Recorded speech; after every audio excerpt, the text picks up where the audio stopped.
Meus irmãos, nós vamos ouvir a palavra de Deus. Quero apresentar o pastor Alex Martins, sua família, sua esposa, também a filha, né? Estão presentes conosco e com muita alegria atendeu o nosso convite para estar aqui e hoje estará ministrando a nós a palavra do Senhor.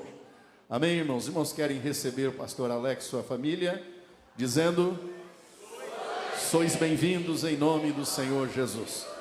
Diga comigo: Senhor Jesus, fala comigo. Eu quero, eu preciso ouvir a tua voz. Usa, Senhor, o teu servo nessa noite.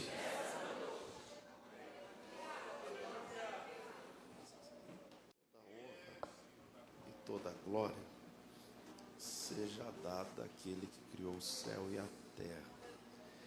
Eu cumprimento os irmãos com a paz do Senhor, amém? Amém. Quantos estão felizes com Jesus nessa noite? Levante a mão de glória. Meus irmãos, é um motivo de muita alegria poder estar nessa casa. Eu quero desde já agradecer a Deus pela vida do pastor Wagner, que junto com a missionária Márcia nos recebeu com muito carinho nessa notícia. Deus seja louvado pela vida de vocês. Obrigado por receber a indicação do nosso amigo Samuel, que já fazia um tempo que eu não via ele, e agora ele está aqui em Bauru, está muito bem aqui, ó. Deu até um trato no cabelo, ele não tinha um cabelo assim não, pastor. Quem tem cabelo faz o que quer, né, chefe? Deus abençoe todos os obreiros que com muito carinho nos receberam nessa oportunidade, como muito bem já foi apresentado, mas eu gostaria de apresentar a minha esposa, a missionária Léa, e com a gente, a nossa irmã, que é dirigente do Círculo de Oração Infantil. A nossa filha está ali, já está no, não é mamá, né? No maná dela. Já está tomando o maná dela ali. E eu quero agradecer a Deus pela vida de todos os irmãos que deixaram seus lares para estar aqui nessa ceia. Eu sei que está muito frio. Quem está com frio aqui? Está frio. Estava 16 graus a hora que eu cheguei lá fora. Evangelho segundo escreveu Marcos.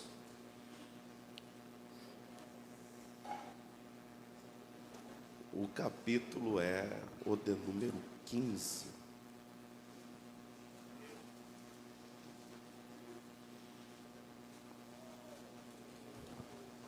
Nós vamos falar sobre a crucificação. O versículo é o de número 30.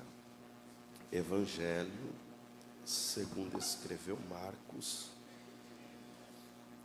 O capítulo é o de número 15, o versículo é o de número 30. Onde está o meu irmão que trabalha na parte do som? Levanta a mão para eu te ver. Está lá no fundo. Qual dos três é? É ele ali, hein, rapaz. Deus abençoe a sua vida. O som está ótimo, viu? Está perfeito. Porém, infelizmente, eu sofro. E na verdade não é só eu, tem mais alguém que sofre comigo de rinite. Tem alguém aqui que tem rinite, irmão? Eita, quase sentei agora, hein? Eu achei que era só eu, uma meia dúzia. E eu estou com a rinite atacada. E esse menino é esperto, que eu comecei a falar, o som já chegou aqui. Se der só para você melhorar uns 5 centavos de retorno, 5 em cada caixa, tá bom? Se passar, o pastor paga o resto. Mas está ótimo, muito obrigado, viu? Capítulo 15, o versículo é o de número 30. Todos acharam, digam amém. Amém. Agora você faça como lhe é ensinado. Se é se colocar de pé no momento da leitura, assim faça, por gentileza. O capítulo é o de número 15. O versículo é o de número 30. Nos diz assim: agora desce da cruz e salva-te a ti mesmo. Da mesma maneira, os chefes dos sacerdotes e os mestres da lei zombavam dele entre si, exclamando: salvou a tantos, mas a si mesmo não pode salvar-se. Que o Cristo, o Rei de Israel, desça agora da cruz. Somente até aí, podemos assentar. Meus irmãos, é claro, é fato, e na minha maneira de pensar, torna-se indiscutível de que todos nós, ouvintes da palavra de Deus, não podemos, não devemos, nem sequer perder um segundo de um sermão. Pois foi John Piper que disse que se a fé vem pelo ouvir a palavra, ela se vai pela ausência da palavra. Porém, entretanto, todavia, o assunto que torna-se pontapé inicial desse sermão é um assunto, digamos, que tem o poder de, como uma faca bem amolada, abrir uma ferida profunda em alguém. É um assunto que, como um canivete, tem o poder de cutucar uma cicatriz, ao ponto de fazer a pessoa relembrar em detalhes o fato ocorrido.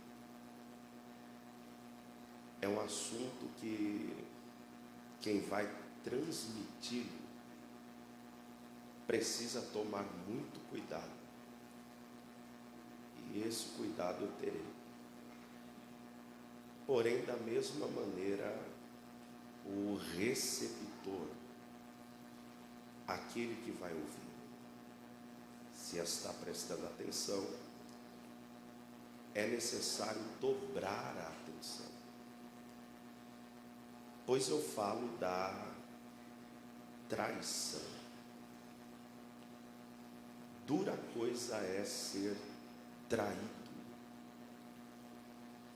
seja essa traição em qual mundo ela for. Seja essa traição, por exemplo, no mundo ministerial, você confiar em alguém, você investir em alguém, você acreditar em alguém, você arrancar do que é seu para dar a alguém. E quando você menos imaginar, ser traído. Seja essa traição no mundo empresarial. Você receber de alguma empresa ou durante anos levantar uma renda extra para investir em algo e o seu sócio te trai. Ou seja, essa traição no mundo conjugal. É necessário ter uma estrutura muito extraordinária, mas muito fantástica mesmo, para permanecer firme, para permanecer no propósito, para permanecer no objetivo, para permanecer no caminho, após, infelizmente, receber uma pancada na vida, chamada traição. Eu falo isso com propriedade, pois enquanto nós estamos aqui, 8h05 da noite, tem alguém que está trancada dentro de um quarto escuro, em um quadro depressivo. Qual foi o motivo? Ela foi na melhor cabeleireira da cidade, escolheu o penteado, que naquele grande dia esperado ela entraria na igreja. Foi na loja de vestidos de noiva e selecionou o vestido que entraria. Escolheu o melhor salão de festas, economizou o que podia.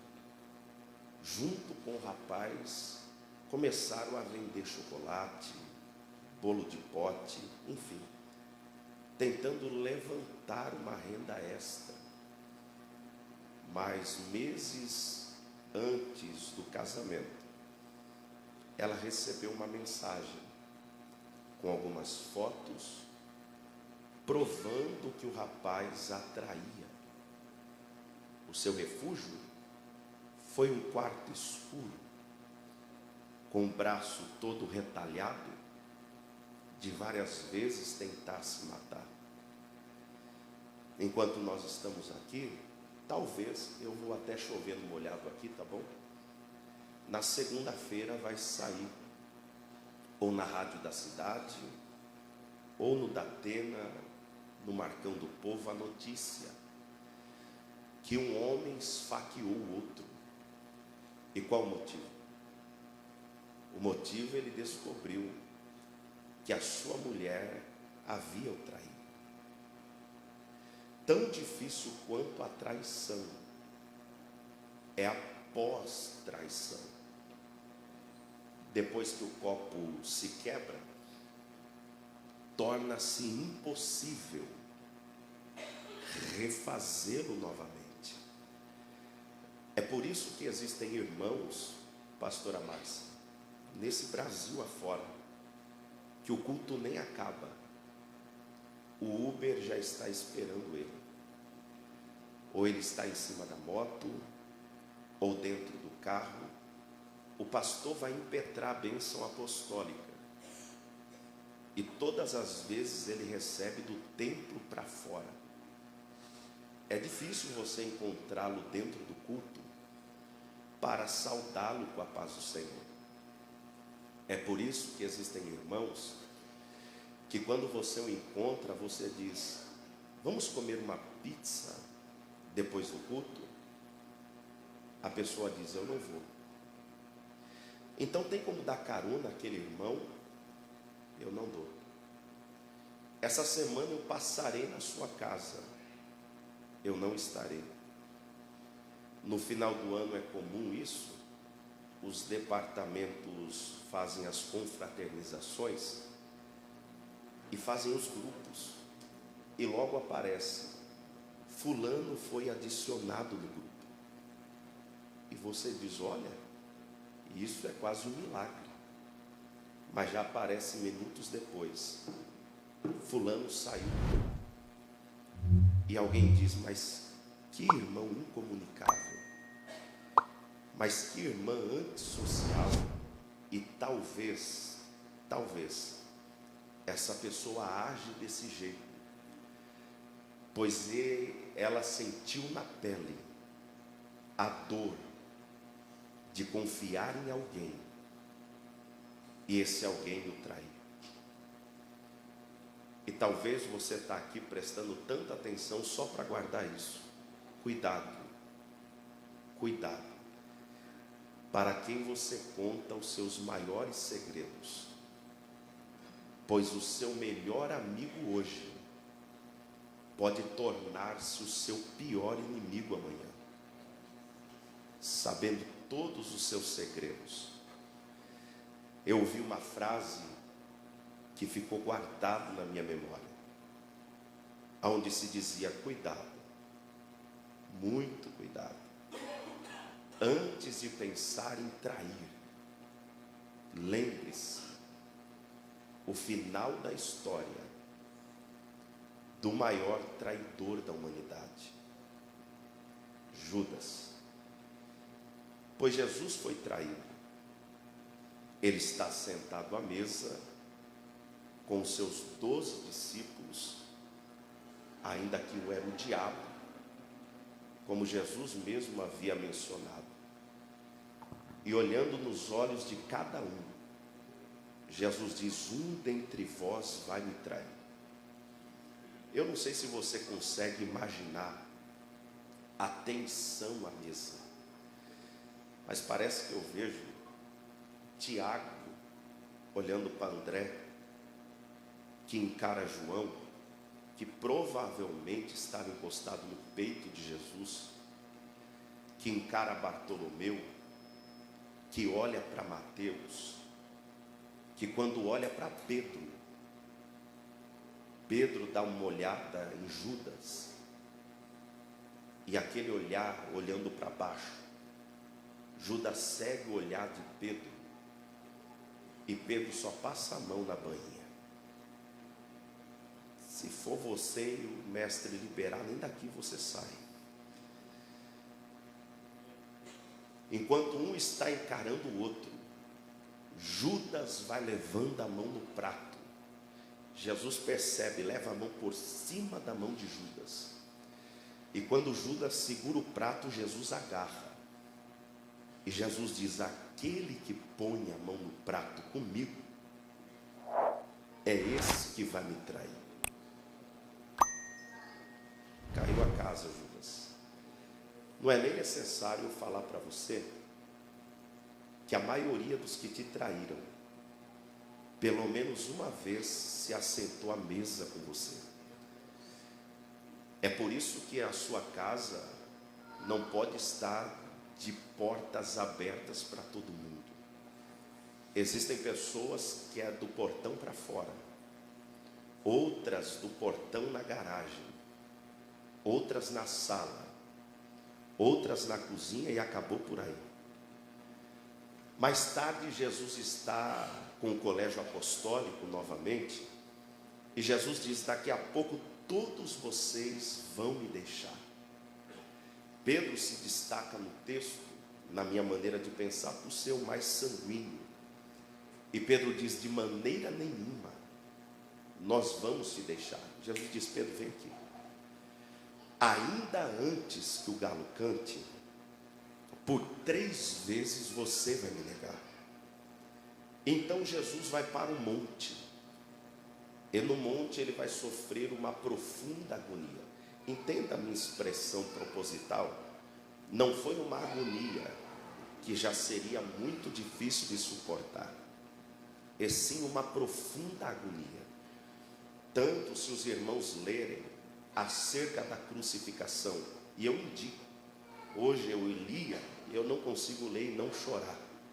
Se os irmãos lerem em Mateus, Marcos, Lucas e João, os irmãos não vão encontrar um rico detalhe que Lucas expõe, justamente por ser médico. Lucas relata que o sangue corria até o chão.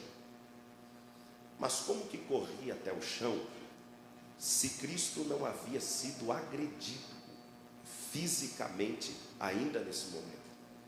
O que Lucas está relatando é o que na medicina é conhecida como hematidrose, que é quando a pessoa sua, ela vai passar o lenço ou a toalha e no meio do seu suor encontra-se gotas de sangue. Eu não sei se os irmãos conseguem compreender esse fenômeno, mas 3 coisas simultaneamente têm que acontecer para que a pessoa seja impactada pela hematidrose. Primeiro, está com o corpo muito cansado, e isso Cristo estava. O primeiro motivo eram as suas viagens. Eu moro em Jaú, de Jaú até aqui é 1 hora. Eu saio daqui, vou lá para a Rancharia, que é 3 horas daqui. De manhã era para estarmos em Pederneiras, à noite em Pardinho, e aí vai. Se fosse nos dias de Jesus, eu não conseguia chegar em Rancharia, pois eu iria de a pé, de barco, ou em cima de algum animal. Então imagina Jesus que viajava a todo momento. O segundo motivo que ele estava cansado é que a ciência relata que 40 minutos de pregação é como um dia inteiro de serviço braçal, pois o pregador carrega 3 desgastes: o físico, o mental e o espiritual. Segunda coisa que tinha que acontecer era estar com a alma angustiada, e isso ele compartilhou, que a alma dele estava angustiada até a morte. E terceiro, tinha que estar muito preocupado com o futuro. Jesus estava tão preocupado com o futuro que ele falou com o Pai, e ele disse: Pai, se possível for, afasta de mim esse cálice. Eu não sei, não posso afirmar se abre uma janela e ele dá uma olhada para uma igreja que enfrenta tantas coisas, inclusive a pandemia, e Jesus diz: quer saber de uma coisa? Contudo, não seja feita a minha vontade, e sim a tua. Judas o covarde havia combinado que aquele a quem eles procuravam, Judas iria beijar o rosto, e assim ele faz. Jesus olha para ele e fala: o que fazes aqui, amigo? Então Jesus é levado a um julgamento: covarde, ilícito, na calada, na surdina. Um julgamento ilegal. É ilegal por vários motivos. A primeira ilegalidade foi o local. O pátio da casa de Caifás tornou-se um tribunal. A segunda ilegalidade foi o horário, meia-noite. A terceira ilegalidade é que não pode ter julgamento em dia de festa. A quarta ilegalidade é que aquele que estava sendo julgado não tinha testemunhas. A quinta ilegalidade é que trouxeram testemunhas falsas. A sexta ilegalidade é que não é legal obrigar o que está sendo julgado a condenar a si mesmo. E você vai lembrar, quando Pilatos olha para Jesus e fala: tu és o rei dos judeus. Jesus, sabendo que ele queria pegá-lo em suas próprias palavras, Jesus dá uma olhada para ele e fala: tu o dizes. A sétima ilegalidade é que não pode agredir o que está sendo julgado. Redobre a atenção. Vendaram os olhos do nosso Senhor. E não foi um vendar como uma criança brincando com a outra, mas foi um vendar de alguém que quer ver a morte. Só no fato de vendarem os olhos dele, os globos oculares de Cristo são machucados, as suas orelhas são feridas. Eu não sei se você consegue imaginar, mas para te trazer dentro do sermão, imagine só você com os olhos vendados. Agora imagina 600 homens em volta de você, querendo ver a sua morte. É isso que o contexto de Marcos diz, que a corte de soldados se reuniam em volta dele. Phyllis Day, na edição Almeida Clássica 2012, no rodapé escreve que essa corte era de 600 homens. O doutor Alderi Nelson escreve que era a 10ª parte de uma legião, 600 homens. Eles começam a dar tapas no rosto de Jesus. Um dá um tapa e grita: profetiza agora quem te bateu. O outro diz: se é para humilhar, eu vou bater do outro lado. O outro diz: se é para humilhar mais. Não foi ele que disse que se batesse de um lado era para dar o outro? O outro diz: se é para humilhar ele, eu vou cuspir na face dele. Tanto que Phyllis Day que vai escrever: imagine a fisionomia de Jesus após 600 bocas, imagina aí, terem cuspido em sua face. Dá para imaginar? Depois disso, alguém traz espinhos africanos que eram usados como pregos, devido serem pontudos como um prego e resistentes. Pierre Barbet escreve que era como uma acácia, quase inquebrável. Eles entrelaçam aproximadamente 72 espinhos e impulsionam na cabeça do nosso Senhor. Os espinhos começam a rasgar a sua testa, as suas orelhas, e o sangue começa a lavar o seu rosto. Como se isso para eles não bastasse, alguém traz uma cana. Trouxeram cana porque não tinha um pedaço de ferro, trouxeram cana porque não tinha um taco de beisebol, e violentamente começam a bater em cima da coroa, de maneira que os espinhos vão entrando no couro cabeludo. E se há alguém no nosso meio que trabalhe na área da saúde, você vai concordar comigo que uma das partes do nosso corpo que mais sangra é o couro cabeludo. O sangue começa a lavar o rosto do nosso Senhor, que mal dava para enxergar a sua expressão facial. Então rasgam as suas vestes de maneira violenta e o arrastam até um poste, um tronco. Amarram seus braços de maneira que as suas costas ficam expostas. E o soldado pega um azorrague, que era um objeto com 12 tiras de couro. Imagina, tendo na ponta osso um metal, com o objetivo de quando a pessoa fosse atingida, os ossos entrassem na pele como um anzol, só que quando puxasse, voasse pedaços da pele. Vale ressaltar, lembra da hematidrose?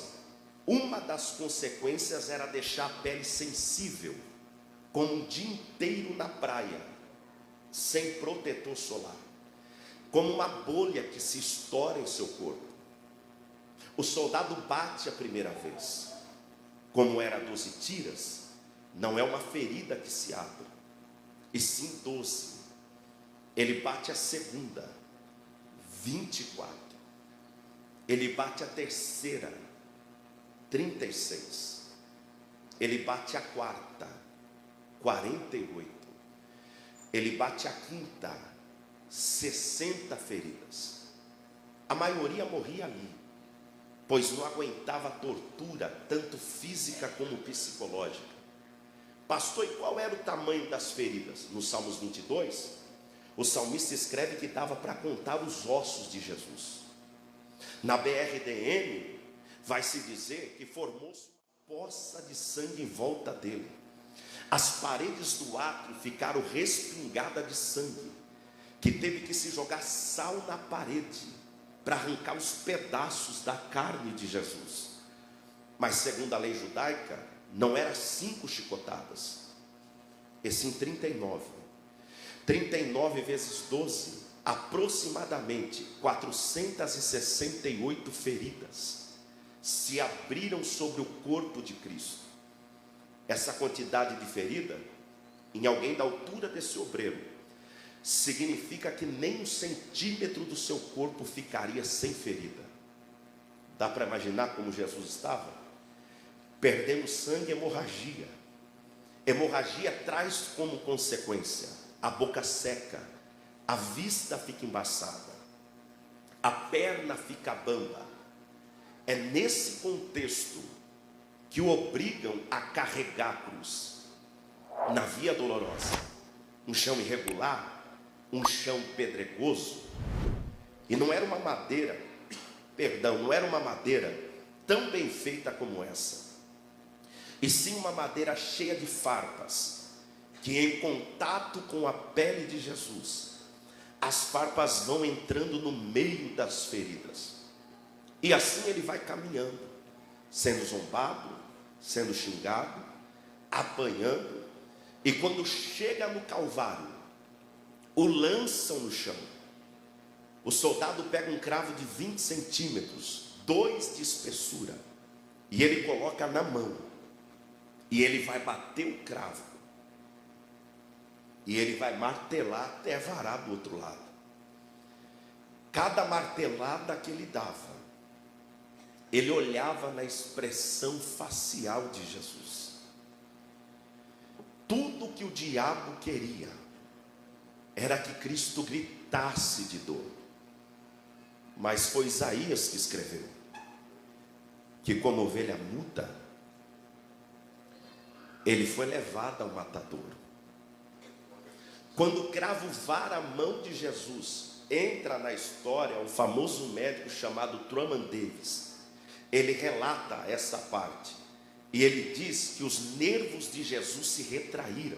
E talvez há alguém aqui que infelizmente sofra, ou já sofreu, ou conheça alguém que sofra de nervo ciático, e sabe o que um nervo pode fazer no corpo. Imagina os nervos retraindo. Ele escreve que houve-se um choque, que começou na mão, subiu no ombro e foi até a cabeça. Ele escreve dizendo que nem a morfina, sabe a morfina? Arrancava a dor que Jesus estava sentindo.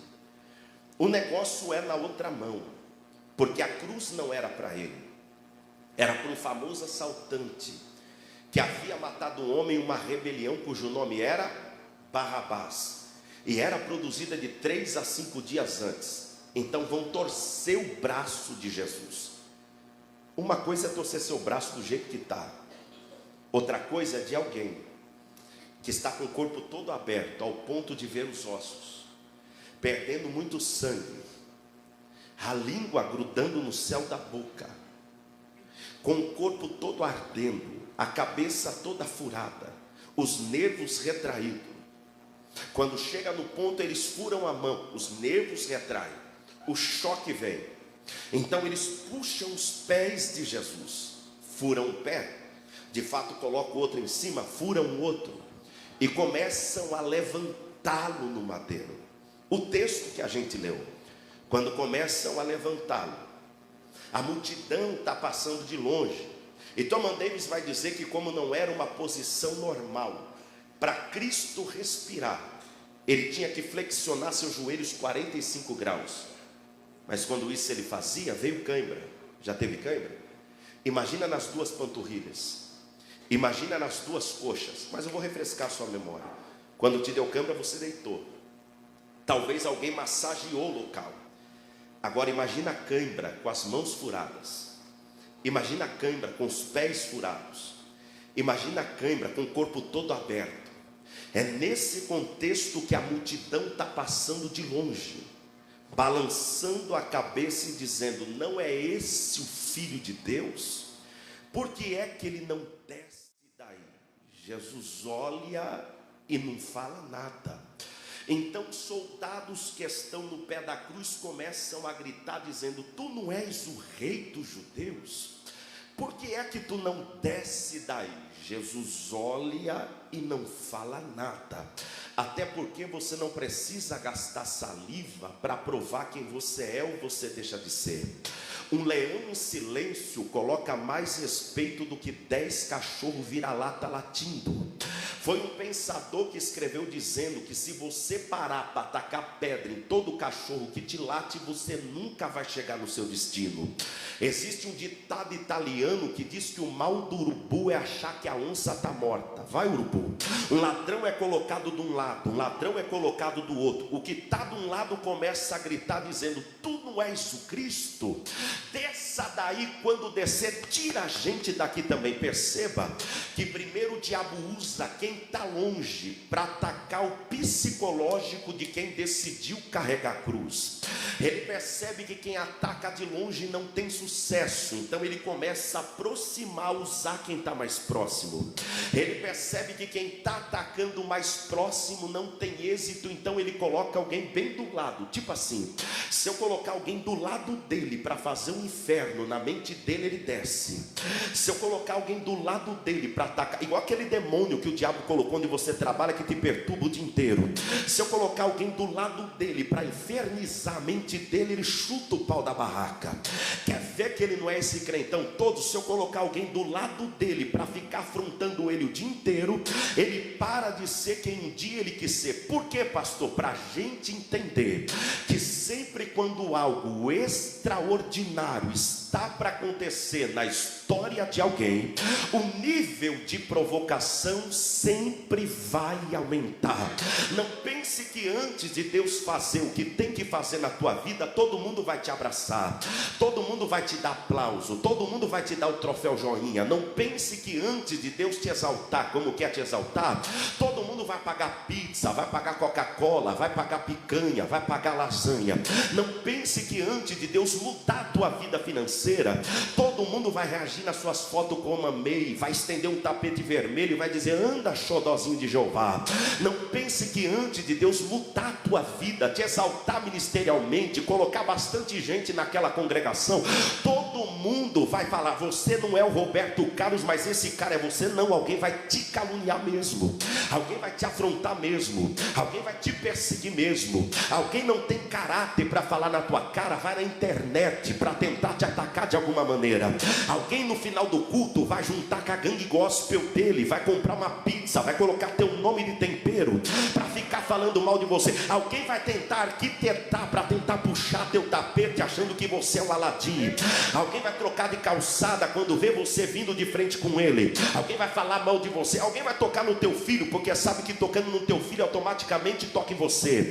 Alguém vai falar que você falou sem você ter falado. Alguém vai falar que você pisou sem você ter pisado. Alguém vai falar se você agiu sem você ter aberto a sua boca. Alguém vai tentar te derrubar de alguma maneira, mas dá glória a Jesus, porque tudo isso é sinal que algo extraordinário está para acontecer na tua história. Afinal, não é para qualquer um ser caluniado e permanecer na cruz. Não é para qualquer um tomar tapa na cara e permanecer na cruz. Não é para qualquer um receber coroa de espinho e permanecer na cruz. Não é para qualquer um ver em volta de você o teu próprio sangue e permanecer na cruz. Não é para qualquer um ver as paredes do átrio respingada com o teu sangue e permanecer firme no... Alguém te exclui do Facebook, você já fica com manha, fica birrento, pede para sair. Não é fácil. Não é para qualquer um receber a coroa de espinho e a cruz nas costas e permanecer na cruz. Não é para qualquer um apanhar com a zorraga e permanecer. Não é para qualquer um carregar o madeiro na via dolorosa e permanecer no propósito. Não é para qualquer um ter as mãos furadas e ficar com cara de paisagem como se nada tivesse acontecendo, firme e forte. Não é para qualquer um ter os pés furados e permanecer na cruz. Não é para qualquer um receber a afronta de quem está longe e permanecer, receber a afronta de quem está próximo e permanecer, receber a afronta de quem está do teu lado, que era para ser o primeiro a te ajudar, e permanecer firme na cruz. E essa é absolutamente a raiva do demônio contra a tua vida, porque olhando para você numa ceia como essa, até parece que a tua vida está mil maravilha, até parece que ninguém te calunia, até parece que ninguém fala mal de você. Olhando para você numa ceia como essa, até parece que você não entrou aqui lutando contra a depressão, a síndrome do pânico, crise de ansiedade. Olhando para você numa noite como essa, até parece que nunca nunca passou pela tua cabeça em se matar. Olhando para você numa noite como essa, até parece que a energia não está atrasada, a água não está atrasada, o aluguel não está atrasado, o carro não está atrasado. Olhando para você numa noite como essa, até parece que você não deixou a sua cruz e disse: eu vou voltar para casa sem ela. Olhando para você numa noite como essa, até parece que você não está sangrando por causa de uma calúnia, de uma mentira, de uma fofoca, de uma contenda. Olhando para você numa noite como essa, até parece que você não está sangrando por causa de um vício que você não consegue se libertar. Olhando para você numa noite como essa, até parece que você não entrou aqui sangrando. E essa é a fúria do demônio, porque mesmo sangrando como você está sangrando, o demônio está dizendo: desce. Você está dizendo: daqui eu não saio, daqui ninguém me tira. Mesmo sangrando como você está sangrando, você acorda de manhã, dá banho nas crianças, chega na tua casa, lava prato, lava colher, lava faca, lava panela, coloca comida à mesa, todo mundo come. Um vai para o Zap, outro para o Instagram, outro para o Facebook, e você volta para a louça sangrando. Mesmo sangrando como você está sangrando, você dobra o joelho para orar e passa 1 hora orando. Nem você acredita que consegue orar tanto sangrando.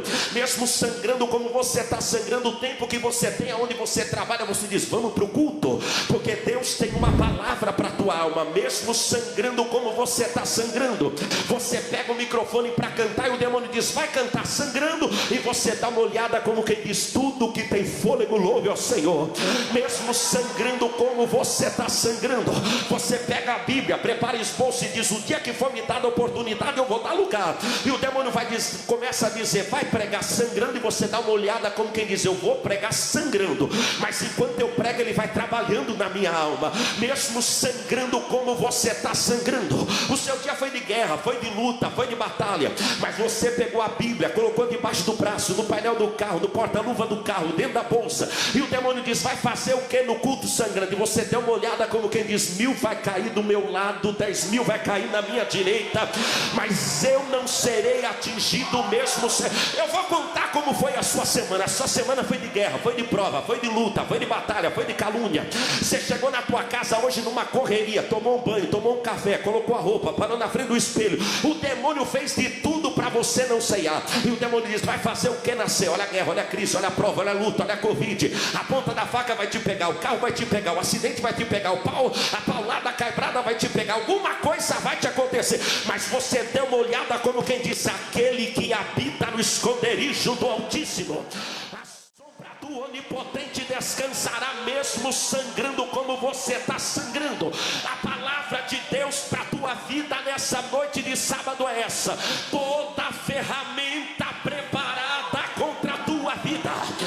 Eu vou profetizar, pastor Wagner, que tem um irmão que ele ficou de pé lá na galeria com a sua mão levantada. Eu não quero nem saber quem colocou teu nome na boca do sapo.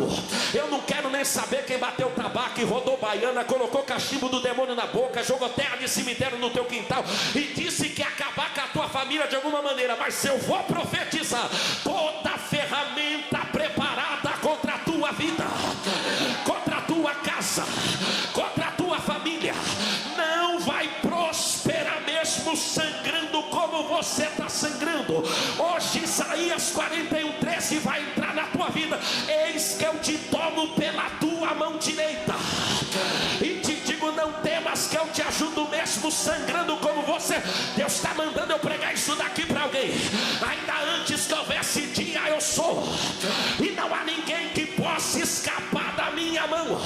Operando eu, quem impedirá?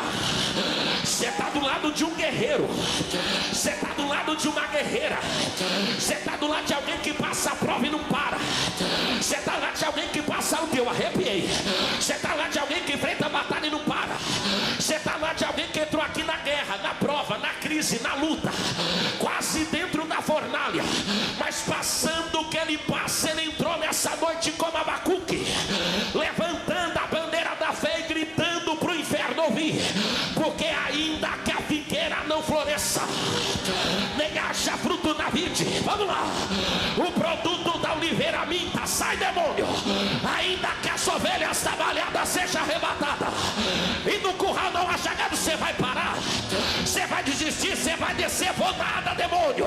Eu não adoro a Deus pelo que ele faz, eu adoro a ele pelo que ele é. Todavia, levante as tuas mãos para o céu. Levante as tuas mãos. O demônio queria que você tivesse parado, mas olha você aqui. O demônio queria que você tivesse estacionado, mas olha você aqui. O demônio queria que você tivesse um quarto em depressão, chorando, abandonado. Mas olha você nessa noite de sábado, com a mão levantada dizendo: levarei eu também a minha cruz. Ura barra lá para lá raia. Epa! Eu estou sentindo que ele vai renovar alguém aqui. Eu estou sentindo que ele vai encher alguém aqui. Pastor, está doido? Carrega. Pastor, estou sofrendo? Carrega. Pastor, se levantaram? Carrega. Eu estou sentindo de liberar a palavra. Aquilo que não te matou em 2022 só te deixou mais firme, só te deixou mais crente. Não queria a presença? Eis aí a presença do Espírito. Que é? Olha aí, vai incendiar. Eu conheço ele. Jesus, eu quero te pedir agora. Só quem é vaso de honra e não desceu da cruz, enche ele, enche ela de azeite. Agora, olha aí, olha os vasos. Olha esse profeta. Pode correr mesmo, minha filha. Pode marchar mesmo. É melhor pular aqui do que pular carnaval. É melhor rodar aqui do que rodar baiana. É melhor ser cheio do Espírito do que ser cheio de demônio. Nenhuma condenação há para aqueles que estão em Cristo Jesus.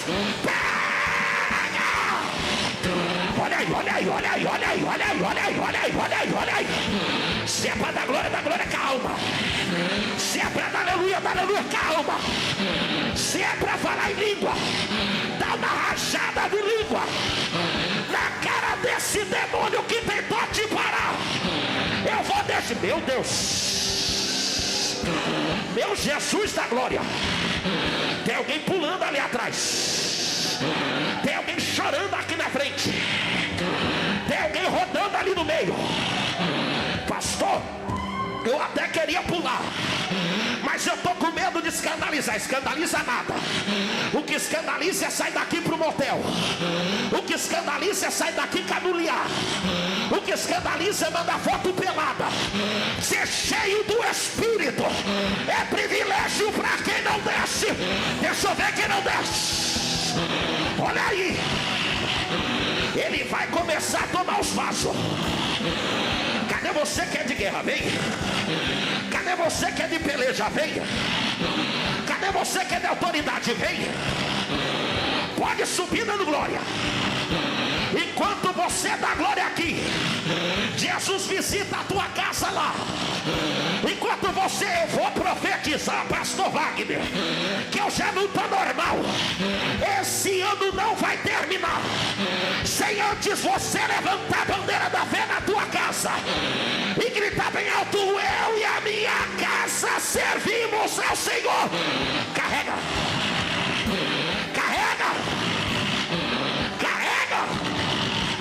Eu vou te dar 1 minuto para você, meu Deus.